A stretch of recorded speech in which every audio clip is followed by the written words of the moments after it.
Nung natuto ako magsalita, ang unang tinuro ng nanay ko, ano yung 9 planets, saka spelling ng Czechoslovakia. Ito yung nanay ko. Spelling ng Czechoslovakia?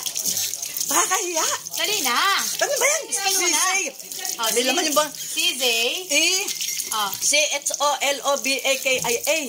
Tama ba yun? Oh. Bakit may O?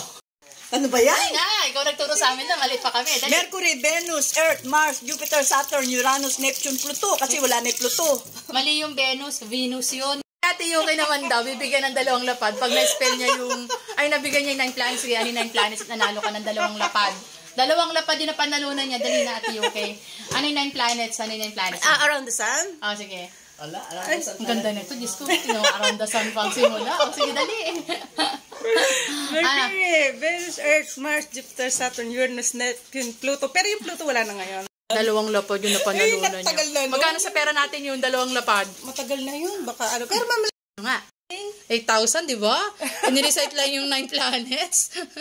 Nanay ko, kapag ang anak niya noon, 7 kayo magkakapatid eh, yun ang unang tinuturo. Ano yung spelling ng Czechoslovakia at saka yung 9 planets. Pag di mo na-spell yun, may hawak siyang pamalo, stick, ganun siya. Kaya lahat ng kapatid ko, kahit nakapikit, kahit tulog, pag ginising mo, kabisado, memorize. Nag-extend pa pala sa mga apo, yung mga anak namin, nag-extend. Hindi ko alam kung extended sa tatay ko. Pa, ano spelling ng Czechoslovakia? Kasi pinamemorize sa amin ng mama. Ano spelling ng Czechoslovakia? Spell mo. Hindi ko alam. Hindi ko alam? Ano yung 9 planets? Hindi ko nga rin alam. Wala, mahina ang nanay ko. Pina-spelling sa mga anak, sa asawa, hindi. Oo. Ilan taon na pa? Ilan taon ka na? 70. 70 years old na tatay ko. O, diba? Sino may kausap mo? Wala.